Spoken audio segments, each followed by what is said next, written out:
A lot of patience cause you never run straight. This was for the record, but going down history in the making. First it was Elijah Muhammad, now we the honorable black prophet. We been in our bag and out of our feelings, securing all the profit. And going outside, don't know what you hearing, so miss me with that gossip. Staying sucker free from mob shit, let someone get out of pocket. Whoa, we come from different walks of life, but relate to the same cause. Fight and live a fight, laid up behind them hospital walls. They focus like a face, but like syringes, sharper than a knife. Take a cookie from the jar, grind it, wrap it in the raw. YBT would stay loyal, no damn miss a prop.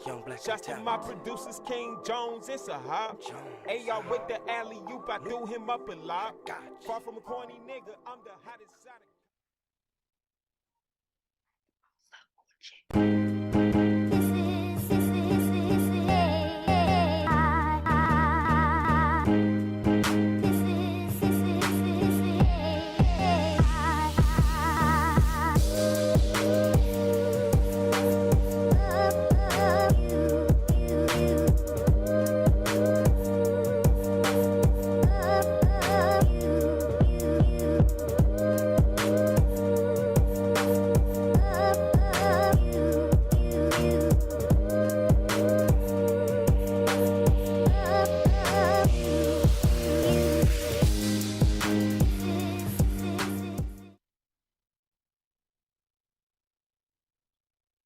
Welcome to another episode of Do I Look Sick? It is Mia and Jennifer, and we're joining you from home again today, but we're glad to be here. as always. Sorry we're a little late. We had some technical difficulties, but we are here and it's still going to be a bomb show. So today we wanted to talk about the sickle cell expense. I kind of had to change my mindset about maintenance because I was kind of dreading the maintenance word. Yeah, Like, you take your car to the shop because you need the right. maintenance. That's kind of like a chore. Yeah, so I didn't want it to seem like a chore because whether you have sickle cell or not, it is an expense to To maintain your health. maintain your life. Yeah. So we wanted to dive into that and just the different aspects. We both have experience working a regular 9 to 5. I have experience with no insurance, and we both have experience with getting government assistance. So um to start it off, I guess we can just talk about like our corporate America or 9 to 5 experience and how that was. How was like the insurance and the quality of care, along with the expense for you when you were working? Well, so one of my first jobs that I had like right out of high school was actually kind of like a godsend for me because my boss had sickle cell.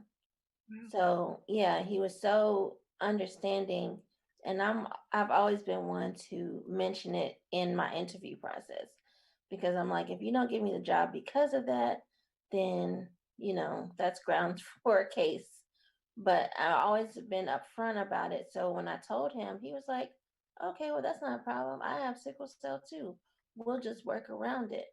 So that was like the best job I had. It was probably one of the most stressful jobs I had, but being that my boss was really understanding when I was not feeling well and he wouldn't like push me too much. The only thing about that was that I was very young in that position because, like I said, it was one of the ones I had right out of high school, and I didn't have insurance.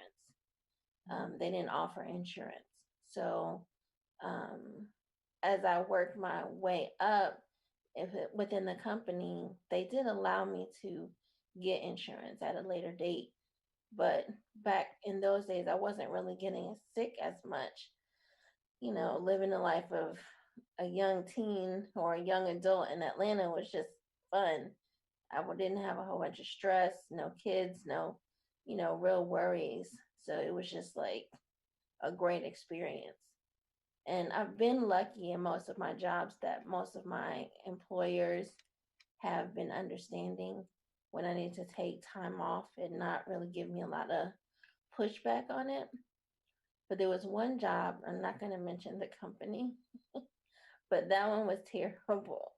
I literally was pushing myself because it was a retail position. So, and it was during like Christmas time. So, you can't really get time off there during Christmas time. And I was so sick and needed to go to the emergency room. And I called my boss and I was like, I need to go to an emergency room. And I didn't have insurance then. So that was a heck of a bill. She was like, well, emergency rooms are open 24 hours a day. You can go after your shift. So, needless to say, that was my last day at that job. Right. I was like, are you kidding me? Like, when I'm here, I'm working my butt off. I told you about my situation ahead of time, and you said it wasn't a problem. You don't offer me health care, but you expect me to come to work when I'm in like a 10 out of 10 pain. Obviously, you don't understand the disease, and you just thought because I look normal every day, you're quote unquote normal every day, that it wasn't as big of a deal as I said it was. That's that sucks. And I want to ask about that, but that goes into like a whole HR discussion. So we're gonna put that to the side. But so with you not having insurance, how are you able to pay for um My visits, yeah.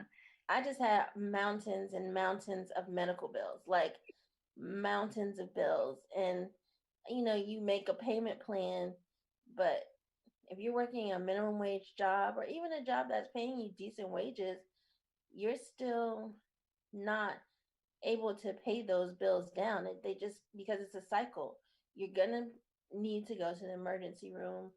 I At that time I was using the Grady Clinic, so that was a little less of an expense, but it's still an expense. And you have to get your prescriptions, and a lot of our prescriptions, if we don't have insurance to cover them, they're very, very, very expensive. Right. So honestly, I don't even know how I was making it work. I think some of my prescriptions I wouldn't buy. Like, I had to make a decision as to which medications I could afford and which I couldn't. So that was like the onset of stress, like going from those stress-free days to a job where you didn't really have the resources as far as insurance that you need. Right. 'Cause I also went a period of time twice with no insurance. When I was younger, right out of high school, of course, Obamacare didn't exist then, and with a pre-existing condition, you couldn't get insurance unless Yeah. you were on someone's job or if you were married and got on your husband's insurance. And I remember thinking I applied for government assistance to get some help, but they told me at that time because I wasn't getting Medicaid that I couldn't get the insurance, or because I wasn't getting disability, I couldn't get the insurance. And again, at that time, I was like, well, I really want to work. I just need some Right. insurance. But I ended up getting a job, a government job, because like you don't want to say the name. And of course, it came with all the bells and whistles. But when I left that job, I still went a period again with no insurance. Um, Luckily, the second time, the Affordable Health Care Act was available. So I was able to get a little something then. But again, like you said, trying to pay for medicine and copay, medical Yeah. bills that's slowly piling up, you can't do it. Like, you just go into medical debt and it hits your credit report as It well. does. I really don't think that it should, though. Like, I think medical debt should be exempt, but that's a whole nother story there. That's another show. Um, yeah, especially like people with chronic illnesses, you know, you need like the Cadillac version of insurance, like the Mercedes Benz version of health insurance, because you end up having to see this specialist, that specialist. I mean, even now I And have I think insurance. What'd you say? I think I had the Cadillac or the Benz or something when I was working. I had like the Yeah. insurance. So it was costly. I think that thing was about $300 a month. Yeah. Was Maybe 350. I had also worked at Emory for a time, and that was great. because I was able to get Emory insurance. Yeah. So, I was able to get the Benz version, but it wasn't so expensive. Oh, So well, like that. you have to kind of look at that too when you have a chronic illness and you want to work and you can work. Like where can you work where you can get the best insurance? Yeah, and also when I was working, not only did I had like the best insurance, I also had hospital indemnity insurance. I had short-term disability. So I wanted to make sure I was covered on all ends. So you Yes, had the Tesla of insurance. I had it all. It so helped me out when I left though. So I was grateful that I paid it, but yes, I was getting everything. I want this, just going through the whole catalog of insurance and everything else because I knew what it was. I knew we know how often pretty much we go to the hospital. It was just I don't want to have no hiccups when I need it. So let me just go ahead and make sure everything is covered and boom, there we go. That Because was so because my insurance paid for my both hip replacements, and that was like $60,000. I yeah, happily paid that $300 copay right, after everything was said and done because yeah, those are like how many cars inside of my hips. right. So Yeah, it's like if you skimp on the insurance and you get, just some basic coverage, it's still going to be a cycle because when you go in the hospital, then you're going to be losing wages. yeah, So you need to look at that because then that causes stress, which in turn causes more crises, and then you're back in the hospital again. So I would like, okay, I'll take the hit up front if it can save me something on the back end. and that's why I like the hospital indemnity uh package that I had because anytime I was in the hospital or anytime I had to go to the emergency room, it was a set fee that they had to pay me to make up for the funds that I lost because I was in the hospital. So that hospital indemnity was a lifesaver for me, as well as all of it was a lifesaver. But that really helped. And I know it's some companies that do that without having a job. You can do it separately from having a job. Um, but I haven't really done much research on the other ones to see if I'm still interested in getting a plan. But that's just one of the perks of having access to that that many resources, I guess, when it Yeah. comes to us being part of the chronic illness community. So that's helpful. And then also you have to consider um, people who get transfusions often. Anything we go to the hospital for, period. Anything that's maintenance. Yeah, everything. All of that needs to be added into I the mean, stuff that's not even, technically hospital. Like if you take, supplements, and vitamins, all those kind of things, because, your insurance may not pay for some of those things. Maybe you have a flex spending account that you can right. use for some of those things, but everything that we do to make ourselves better and to keep ourselves feeling better, that's an expense that you have to budget for. And if Right. you're on a fixed income, you have to be real creative. Yes. Yes, because being on disability and trying to live like a holistic lifestyle, I'm not going to say it's impossible, but it's difficult. Like you said, you have to be very creative at home with tools like YouTube and Pinterest. It makes it a little bit easier, and it also makes it cost effective. So, Yeah.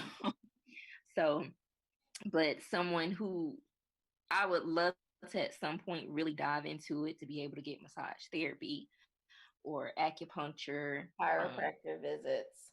yeah, supplements regularly, not just when I can afford them. But again, that adds up just as much as you weren't doing the Yeah. holistic, just as much as you were getting the transfusion and taking the medications here. So either way, it's gonna be an expense. The good Um, thing though is that some places do work with you if you don't have insurance. Like the chiropractor that I went to, when I had gotten into my accident, he was like, "Well, we don't take this, we don't take insurance, period. Um, they only take like people who have been in accidents and stuff, like waivers, liability waivers or whatever." Um, but he was very cost efficient. Like if you wanted to see him outside of, then he would work with you as far as how much you had to pay and kind of put you on like a plan. So it would still be kind of affordable. So it'd be good to like find places that do that. yeah. Now, have you noticed being on government assistance has your quality of care changed from having from when you had insurance? Is that making sense? Um, so not really. I had I got married young, so I had TRICARE as my insurance for a really long time, which covers everything, which is it's wonderful. Um, but when my TRICARE was over, I was still able to see my doctors who I was seeing while I had TRICARE because they took my other insurance, they took my Medicare. So I haven't seen a difference in the care. It's just how much I have to pay out of pocket now is different. So whereas I could have gone to the doctor before and not had to pay any copay, I still don't pay a copay, but they bill me on the back end the 20% that you have to pay for Medicare. But again, they're willing to work with me. So like as long as I come in and make a payment, no matter what it is, they don't harass me. Good. That's good. And I've been going to the same doctor since my son was born. So he's 16 and they're very familiar with me. Good. I had to change because a lot of my doctors before when I had the Tesla of insurance would not see me with no Hmm. insurance and with Medicaid. So I really hate that I've had to resort to um going to the same hospital as everybody else because Yeah. I got spoiled. Um but the quality of care was different for me because I'm in this city. I kind of feel like I don't have many choices for more personable care. um I had to pay extra for that, to be honest. Yeah. Granted, I like for one of my doctors I had to drive maybe 30-45 minutes away, but I gladly took that drive whenever I needed to see him, and he was my retinal specialist. Hey, Dr. Miller, I miss you. But Oh, yeah, Dr. Miller. Dr. Millers are awesome. Shout out to all Dr. Millers. Right. But I had to stop seeing him because he stopped taking Medicaid. And it's been a minute since I've called him, but I don't think they were willing to do a payment plan with me. So it kind of hurt my heart to have to change a lot of my doctors because I had been spoiled. And my old doctors, of course, understand me. I've been there. But the Yeah. new doctors come in for 5-10 minutes, do what they got to do, and get out. So I'm a little bothered by that, but we'll make it Yeah, work. because once you get into a routine, because she's not new. She's not a new hematologist. She's been my hematologist for a little while now because my other one passed away. But I kind of understand what you're saying because now she has to learn me. And when we first got acquainted with each other, it was just like we were butting heads. And she just lumped me in a category with what she thought a sickle cell patient will be, and that bothered me. Yeah. But now it seems like she's maybe coming around, and I have to like kind of give the props to my Dr. Miller for her doing that because he's kind of pulling her out to be a little bit more engaging. Right. And that's what I need in a doctor. I need someone who's going to be engaging and someone who, like, when I say, hey, there's this new medicine. What is it? What can we do about it? Can we talk about this? Is there something that you think would be working for me, and not like, well, I've never heard of it, and then no follow up. Like, I need someone who's gonna engage with me. Right, exactly. And that's really how all of our doctors should be.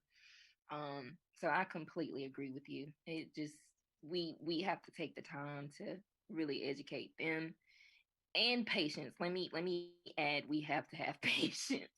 And I Yeah. a lot of times we may not always have the patience, but again, we have to be well, we don't have many options. I'm sure Atlanta is not the only place that has a shortage of sickle cell doctors. So, Yeah, and I think the fact that we're lumped together with doctors who see, other people as their specialists. So hematologists don't only see sickle cell patients, they also see cancer patients. And I think that we, like, as a whole, would have better care if we had like a designated sickle cell doctor. Like, that was all they did. yeah. But I don't think that there's enough doctors who really are interested and passionate about sickle cell in order for that to be the norm. I think it's an exception somewhere. Some places have doctors who are really good, and that's what they do. They know sickle cell backwards and forwards. And, I think that that would make an extreme difference. And Right. it may even make a difference in how much you end up spending out in your care. Like, if you have a doctor who is on top of it and is really aware of what's going on with you, you may not get to the point where you need monthly transfusions, or they may be able to say, okay, well, here's another alternative to this, because they know it so well. Right. That's a good point. And it could possibly keep you from being admitted to the hospital so much. Right, And especially if they have like infusion clinics yeah, that they're willing to use, because when I was going to that, my hospitalizations were minor, but now I'm not able to do that. Um, Not only because of the doctor, but because of everything else that's going on in my body. They don't feel comfortable with me going to the infusion clinic, but that was very helpful for me. yeah. And sometimes the acute care at Grady will keep me from having to be admitted to the hospital. That's usually after I've weighed out all my options at home. Grady is my next step. If Grady doesn't work, then okay, I know it's time to be admitted to the hospital. But a lot of the times, Grady will save me from having to be admitted. So it's like, okay, we either gonna do this 8 hour bid in Right. Or you're going to do a week bit. 2 weeks, whatever. I don't have time for them. Nobody has. Seriously, no one has time for that. Ain't nobody got time for that. So yeah, it's just crazy. So let me ask you, how much, like, give me a rough estimate of things that you get outside of the hospital, I guess. Like a heating pad, pain creams, all that to maintain your health at home. So, yeah, we got the heating pads, the pain creams that you get from the health food store, or Amazon has some, the CBD sprays, CBD roll ons, vitamins, um, geez, shoes. Because sometimes I'm so swollen and I can't wear regular shoes.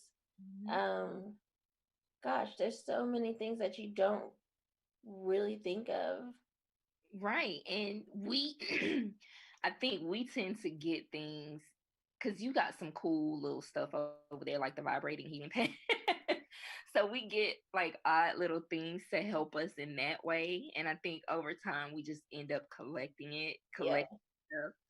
So if it's the massagers that go on my legs, if it's a weighted blanket, Oh uh, yeah, I just got one of those. see? I really feel like all this should be written off as medical expenses. I It should be. And my freaking floor steamer, because my knees hurt. So, and my shoulder hurts. So I can't mop the floor. I that need should, something that's gonna help me do that. those should be medical expenses. We shouldn't have to pay for that. It makes our life less painful It does. and without having to take medicine. So yeah, I know I've spent a great deal on oils, creams, and I'm always trying different creams to see which one works best, which one I really like. We're gonna hold off mentioning those till we get some sponsorships in. Right. But you know what was hilarious is us at the retreat and someone walks in our room and it smells like menthol because because we're like, oh, let me try this cream, let me try that cream. Where'd you get this cream from? It was Like if probably it works, I want it. it was about 3 or 4 different types of ointments that we were all trying. Shout out to Connect and Dakota. Right. But yeah, because we were all like, one person would bring one ointment. Ooh, let me try yours. No, let me try yours. Put it on a different spot. Put it on this leg. Put it on this. Right. But yeah, that was funny. But the money that we spend for all of that could just as easily be the same amount as what we spend going to the hospital or paying medical bills Yeah. or that. So just, I guess it does depend on the person and what works best for them, what method they choose to incorporate into their maintenance plan. Um, and then it's a balance of both, of doing like alternative care and Western medicine, just to incorporate it all. But like we said, no matter what the health issue is, even if you don't have health issues, you're going to end up paying in some. Yeah, just to maintain your youth, maintain your healthy status. You know, if you have sickle cell or don't have sickle cell, it's still an expense to maintaining your life. Right. So even like just learning buying the food, people say that buying healthier foods is expensive, and it really doesn't have to be. You just kind of be have to be creative with food. um I and mean, but even if, okay, so like organic bananas might be 69 cents and non-organic bananas might be 59 cents. you know In it, the long run, what's 10 cents? You know what I mean? Like if you're not getting poisoned by pesticides and then have to go to the hospital and then that's a bill, yeah, you just saved a whole bunch more money by spending 10 cents difference. Like, true. And what a lot of people also don't realize, that the negligence that you give your health at a young age, you're definitely going to pay for in sickness at an older age. And yeah. with sickle cell, we age faster. So we age faster. So we, sorry, we age faster. So it's like we experience things quicker than normal people. So Yeah. me being really overweight and gaining up to like 250 pounds, even with good insurance, I still ended up in ICU. I still ended up getting spinal taps and racking up a whole medical bill and this particular illness was directly due to my weight. So I felt like that was something that I brought on myself due to negligence at a younger age. So it's like, if you don't pay for it when you're younger, you're definitely going to pay for it when you're older. Not Yeah. taking care of your body when you're younger. You get older, And you it's might. crazy because when you're young, you think you're invincible, you Right. know?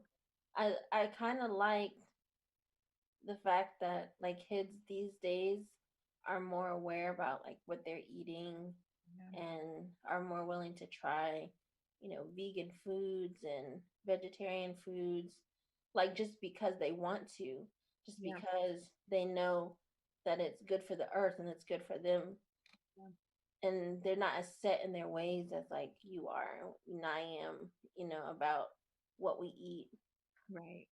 So I think that that's a wonderful thing, like that's kind of taking place, that people are seeing the effects of taking care of yourself at a younger age and how that affects you when you get older.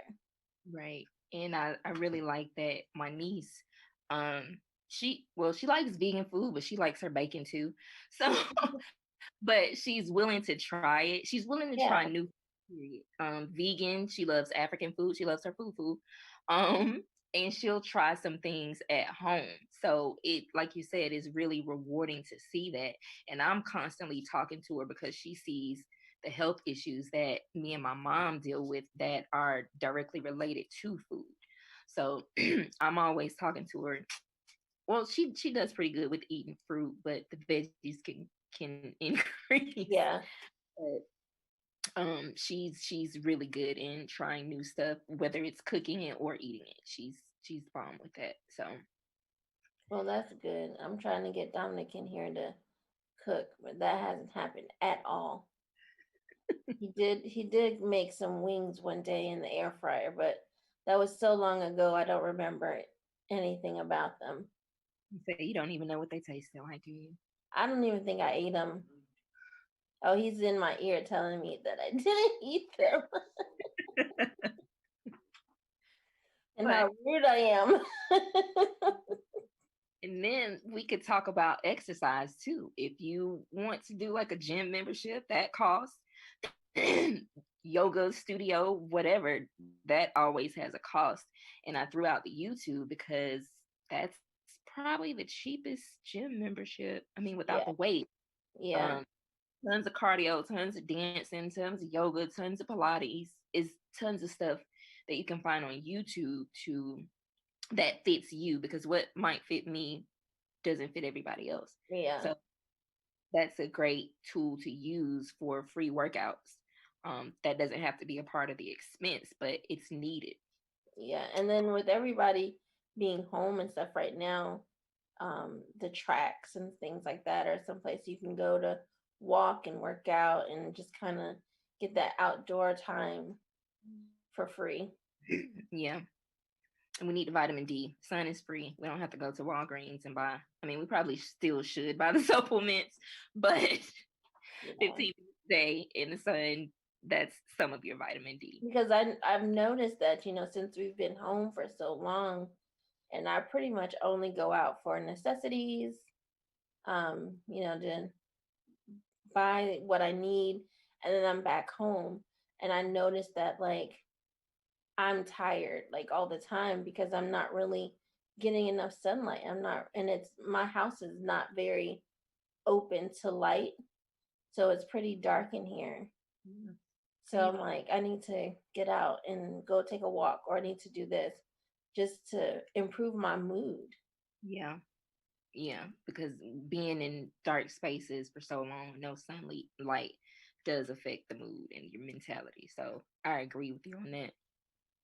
And So everybody's talking about how Michelle Obama mentioned, that she's suffering from low grade depression because of what's going on right now in the world, racially, politically, and then we're stuck in the house. So at this point in time, like, I don't think everybody is suffering from low grade depression, but I think more people now are suffering from it than probably ever before. right. Especially people who've been laid off, trying to get their benefits, and the stalemate in Congress, and like just thinking about all of those things. Even if you don't have a chronic illness, those things weigh on you, and then you have nowhere to go, nowhere to escape because we're in the house.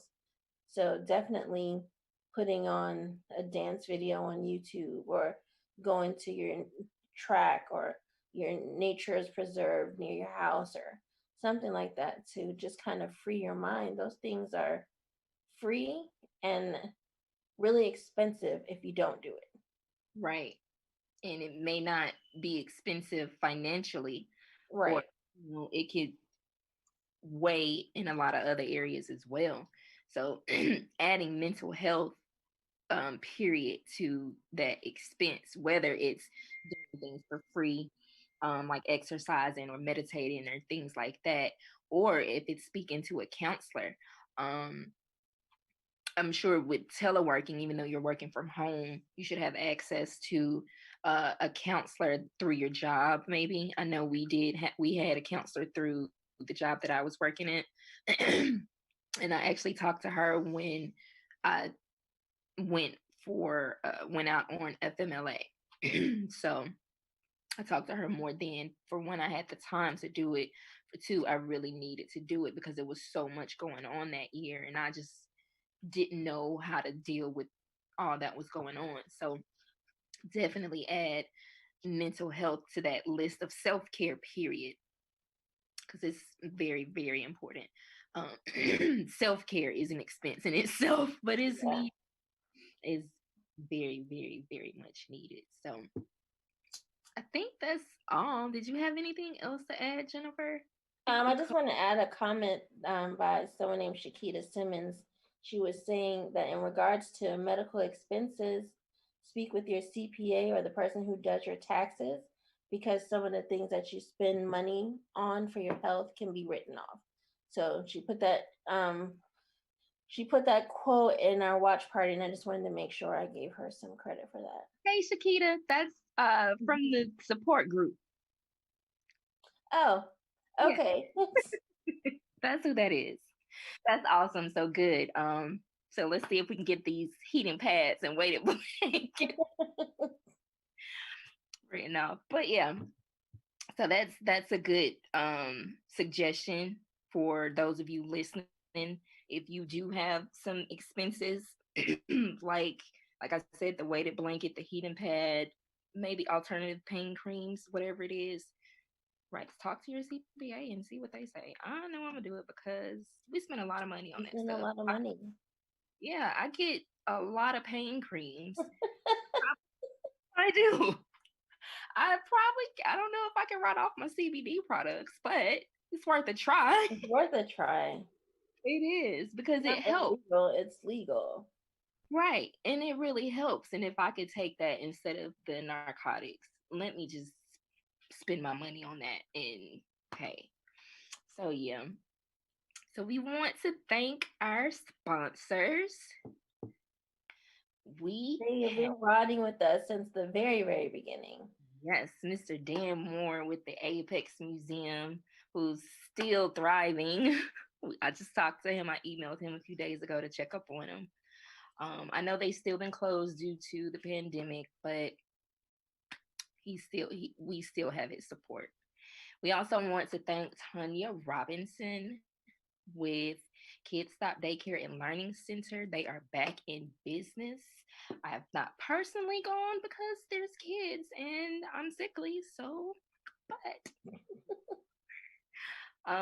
and we have Black Professional Network.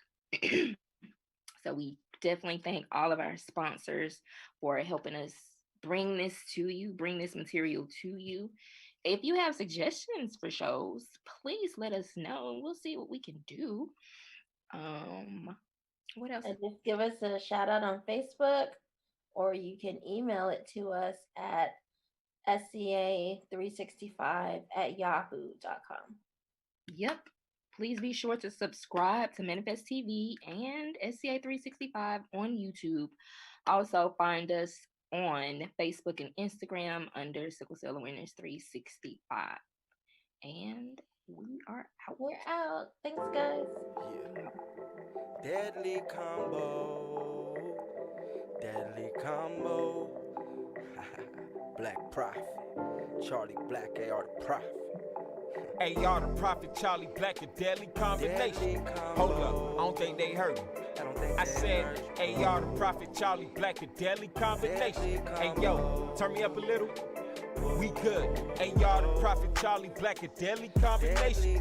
It's been long overdue, I know the streets been waiting. Which takes a lot of patience, cause you never rush straight. This was for the record, but going down history in the making. AR the Prophet, Charlie Black, a deadly combination. It's been long overdue, I know the streets been waiting. Which takes a lot of patience.